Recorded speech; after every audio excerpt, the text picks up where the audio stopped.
आदिति, अभी सीसीएस की बैठक शुरू हो चुकी है।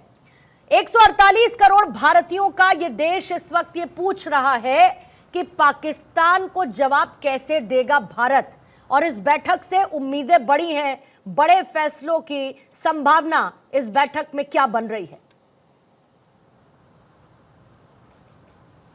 अभी आपको कुछ देर बाद, जैसे अभी आप बता रही थी कि जहां पर आतंकियों के ठिकानों को पकड़ा गया है और कॉर्डन ऑफ कर दिया गया है, फायर भी एक्सचेंज हुई है, फायर ब्रेकआउट हुआ है, ये तमाम चीज़ें भी हुई हैं। अभी जिस इलाके में कल जो घटना हुई उसके अगर अंदर जंगल के बीच में देखा जाए तो ये भी बताया गया है कि एक एनकाउंटर हुआ है, इरप्ट हुआ है सिक्योरिटी फोर्सेस और टेररिस्ट के बीच में।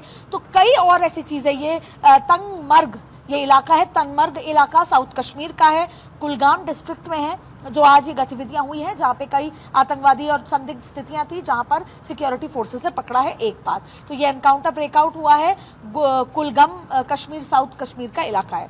दूसरी बड़ी बात है सीसीएस की बैठक, बहुत ज्यादा स्ट्रेटेजिक फैसले होंगे।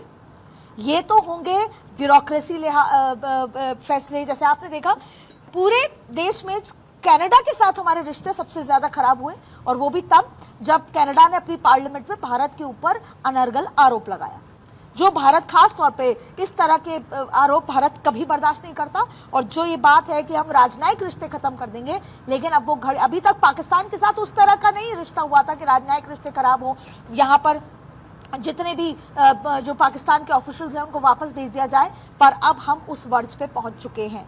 आज बड़ा फैसला सीसीएस के साथ, उसके बाद कैबिनेट पे फैसला लिया जा सकता है। दूसरी बड़ी बात है कि अब आगे की गतिविधियां, जो ये लगातार जो ऑपरेशन हो रहा है, कई ऑपरेशन ऐसे हैं जब मैं और पूर्णिमा बात कर रहे हैं और वो अंदर जो सर्च ऑपरेशन है उसमें कई ऐसी चीजें हो रही हैं जो शायद हमको कुछ देर बाद छन छन के निकल कर आएंगी। लेकिन ये दो चीजें बेहद महत्वपूर्ण है। एक तरफ एनआईए हो, सिक्योरिटी फोर्सेस हो, सीआरपीएफ हो, तमाम जो फोर्सेस हैं वो धरपकड़ में लगी हुई है अलग अलग इलाकों में जहां पर भी संदिग्ध अवस्था है, यहाँ तक कि एनकाउंटर और जो फायर ब्रेकआउट भी एक्सचेंज हो रहा है। दूसरी बड़ी बात है सीसीएस की बैठक, दिल्ली की गतिविधि जो असल में अंजाम देगी और असल में गो अहेड यानी कि ग्रीन सिग्नल होगा। लेकिन फूक फूक कर कदम अब हर लिहाज से पाकिस्तान को ब्लॉक किया जाएगा। एक राजनीतिक रिश्तों के लिहाज से पाकिस्तान वैसे भी एक्सपोज हो चुका है, जिस तरीके से देश भर से, मतलब संकेतों के आगे अब एक्शन का इंतजार है, क्योंकि संकेत सिलसिलेवार तरीके से दे दिए गए हैं। और इसी बैठक पर अपडेट देने के लिए मेरे साथ अक्षय भी इस वक्त जुड़े हुए हैं। अक्षय, बैठक की शुरुआत हो चुकी है, संभवतः क्या क्या हो सकता है इस पर बात जरूर हो रही है, लेकिन इसके साथ मोस्ट इंपॉर्टेंट ये है कि इट्स हाई टाइम। हमने तमाम प्रतिक्रियाएं सुनी, हमने सबको सुना, निंदा की गई, ये कहा गया देश एकजुट है, देश एकजुट है। और कभी भी आतंकवाद के खिलाफ कोई घटना, आतंकवाद को लेकर जब होती है, आतंकी घटना होती है, तो देश एकजुट होता है। लेकिन सबसे ज्यादा नजरें उस सरकार पर है जो सरकार इस आतंकवाद को जड़ से खत्म करने का दावा करती है। सरकार क्या फैसले ले सकती है, आपकी जानकारी क्या कहती है अक्षय?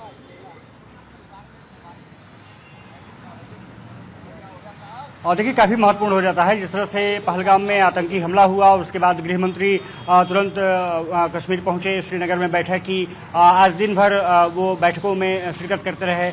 सीसीएस की बैठक अब काफ़ी महत्वपूर्ण है। ये खबर आ रही है कि गृह मंत्री अमित शाह, रक्षा मंत्री राजनाथ सिंह और अजीत डोभाल इस बैठक के लिए पहुंच चुके हैं। बैठक शुरू हो गई है।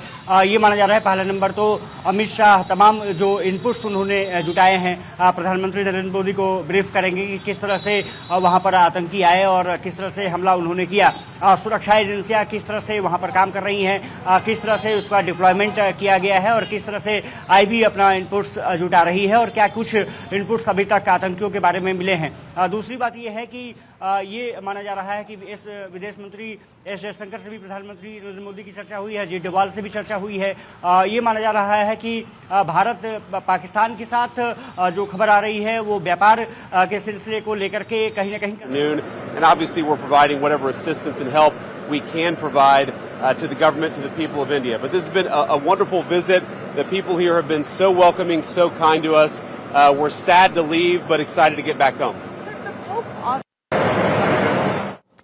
ठीक है, तो अक्षय आप इस पर नजर रखिएगा। जेडी वेंस को आप सुन रहे थे, जो कि अपने भारत दौरे पर रहे हैं और इससे पहले भी जो पहलगाम में हमला हुआ उसको लेकर संवेदनाएं और दुख जाहिर जेडी वेंस की तरफ से किया गया था। और सबसे बड़ी बात कि पूरी दुनिया इस वक्त पहलगाम में हुए आतंकी हमले की, जो टूरिस्ट पर्यटकों के ऊपर जो हमला किया गया, उसकी निंदा कर रही है। इधर सीसीएस की मीटिंग शुरू हो चुकी है, लगातार जो डेवलपमेंट्स हैं उस पर हम नजर रखेंगे। अदिति ऑन ग्राउंड मौजूद है, अक्षय मेरे साथ लगातार बने हुए हैं, मेहमानों का खास पैनल हमारे साथ मौजूद है। शुरुआत करना चाहूंगी मौसमी सचदेव आपके साथ, क्योंकि राजनाथ सिंह ने कहा कि पर्दे के जो पीछे है उनको भी एक्सपोज कर देंगे।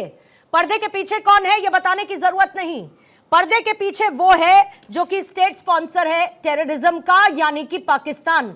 और मुझे तो लगता है कि अब जो सीसीएस की मीटिंग शुरू हुई है उसमें ऐसे कड़े फैसले लिए जाने चाहिए कि पाकिस्तान को उसकी असली औकात क्या है ये समझ आ जाए कि बस अब बहुत हुआ, अब तुम्हारे आतंकी हम लोग को हम बर्दाश्त नहीं करेंगे, और अगर तुमने आतंक फैलाने की कोशिश की तो तुमको जड़ से उखाड़ कर फेंक देंगे। देखिए, पाकिस्तान जो है ऑक्सीजन प्रोवाइडर है सारे ये ट्रेनिंग कैंप्स के, टेररिस्ट ट्रेनिंग कैंप्स के, और ये आज की बात नहीं है। हम आज एक्शन ले रहे हैं ऐसा नहीं है, हमें टेररिज्म को जड़ से उखाड़ना पड़ेगा। और जितने भी उनके साथ ट्रीटीज है, वाटर ट्रीटीज है, सारा हम मुझे लगता है क्रश कर देना चाहिए। आप 70% ऑफ द एग्रीकल्चर पाकिस्तान का डिपेंड करते हैं हमारे ये वाटर इंडस्ट्री बेस में।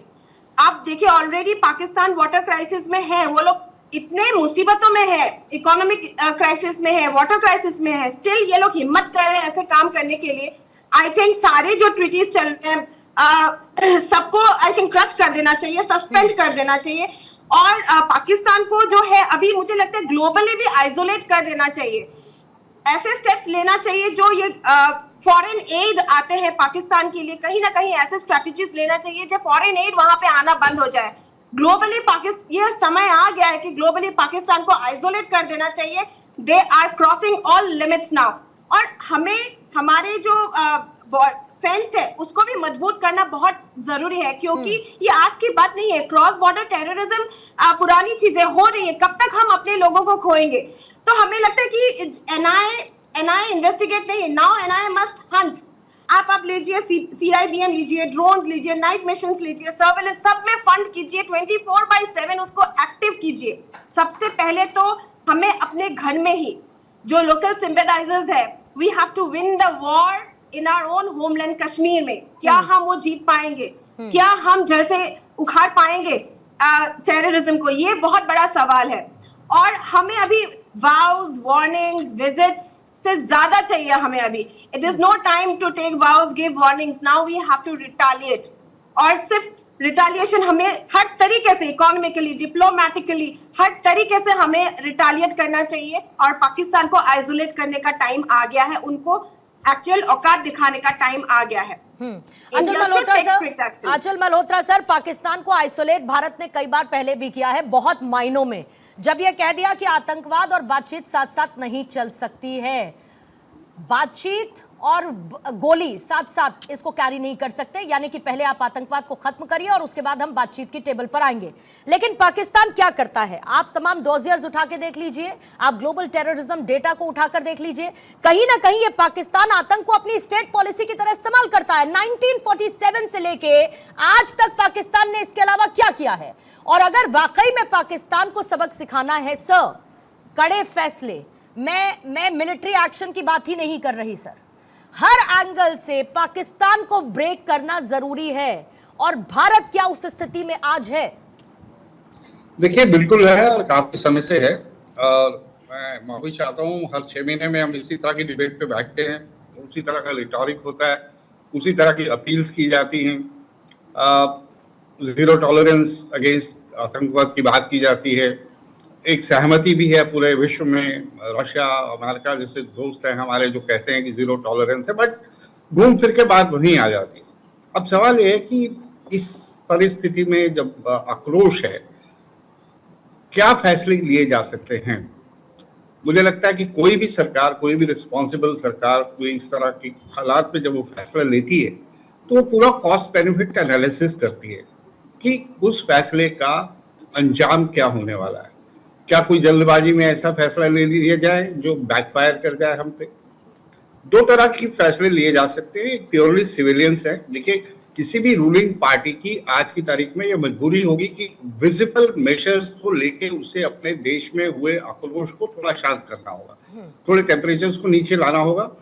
ऐसे में बहुत सारे जैसे जो वाटर ट्रीटी को लेके कुछ फैसला है, डिप्लोमेटिक रिलेशंस को, ये सब लिए ही जा सकते हैं। मेरा कहना ये है कि 1-to-1 जो ओपन वॉर है वो सोल्यूशन नहीं है, ये हमारी पॉलिसीज के भी खिलाफ है। हमें इजराइल से क्लू लेना चाहिए।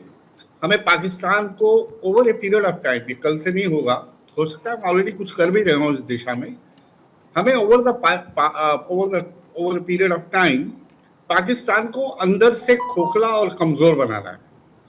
बलूचिस्तान नेशनल आर्मी को पूरी तरह से हमें सपोर्ट करना चाहिए। हमें जो भी मुमकिन फोर्सेस, जितनी भी फोर्सेस पाकिस्तान के खिलाफ है आज की तारीख में, उन्हें मजबूत करना चाहिए। ऑब्वियसली हमें अपनी खुद की सिक्योरिटी तो बढ़ानी है, देश के अंदर जो स्लीपर सेल्स हैं उन्हें तो एड्रेस करना ही करना है। ये सब चीजें तो साथ साथ चलेंगी, लेकिन उनके घर में कोवर्ट ऑपरेशन करके जो इसके पीछे परपेट्रेटर्स हैं, हाफिज सईद है, इस टाइप के जो लोग हैं, क्यों नहीं इजराइल? देखिए आप आज की टेक्नोलॉजी देखिए ना, ईरान के जनरल्स को वो 1 मिनट के लिए खिड़की से बाहर झांकता है तो उसे ड्रोन आके उड़ा देता है। बहुत सी चीजें ऐसी है जो पॉसिबल है, क्या हम करने के लिए तैयार है, ये अलग चीज है। उसके डायरेक्ट वॉर जो है, जिसे कहते हैं कि एक 1-to-1 ओपन वॉर, उसमें न्यूक्लियर डायमेंशन भी आ जाती है। ये अलग बात है कि हमें नुकसान होगा तो न्यूक्लियर वॉर में पाकिस्तान जो है दुनिया के नक्शे से ही हट जाएगा, लेकिन उससे होने वाले जो नुकसान है वो तो सालों साल, सदियों सदियों आने वाली जनरेशन को भुगतने पड़ेंगे। तो मुझे लगता है सरकार ऑब्वियसली सोच समझ के फैसला लेगी। इमीडिएट अपील हो, ऐसे कुछ फैसले लिए जाएंगे जिससे आम जनता का जो आक्रोश है वो थोड़ा कम हो जाए। मेरी एक को पैनलिस्ट ने पाकिस्तान को आइसोलेट करने की बात करी। भैया हम बहुत कोशिश कर चुके हैं। पाकिस्तान, दुनिया मानती है इस चीज को कि एपी सेंटर ऑफ टेररिज्म है, लेकिन सबके अपने अपने वेस्टेड इंटरेस्ट है। अमेरिका आज की तारीख में हमारा बहुत बढ़िया दोस्त है, लेकिन अमेरिका के भी बलूचिस्तान और पाकिस्तान में आज की तारीख में इंटरेस्ट है। वो वहां से बेस ऑपरेट करना चाहते हैं, अफगानिस्तान पे नजर रखना चाहते हैं, ईरान पे नजर रखना चाहते हैं। तो ये अगर हमें नहीं चाहिए, हमें ये सोचना ही नहीं चाहिए कि कौन देश कहां तक हमारी मदद करेगा पाकिस्तान को कन्फ्रंट करने के लिए। ये हमारी समस्या है, हमें ही इसे हैंडल करना पड़ेगा, चाहे वो बॉर्डर्स पे हो, चाहे विद इन द कंट्री हो, चाहे उनकी कंट्री में घुस के हमें कुछ करना पड़े। ठीक है सर। कुल मिला के बहुत सारे मेजर्स हैं, सिविलियन मेजर्स कुछ ना कुछ अनाउंस होंगे आने वाले दिनों में, ऐसी मेरी उम्मीद है, क्योंकि डिमांड सिचुएशन ये डिमांड कर रही है। अगर हम चुप करके बैठ जाएंगे तो फिर बड़ा मुश्किल हो जाएगा जवाब देना।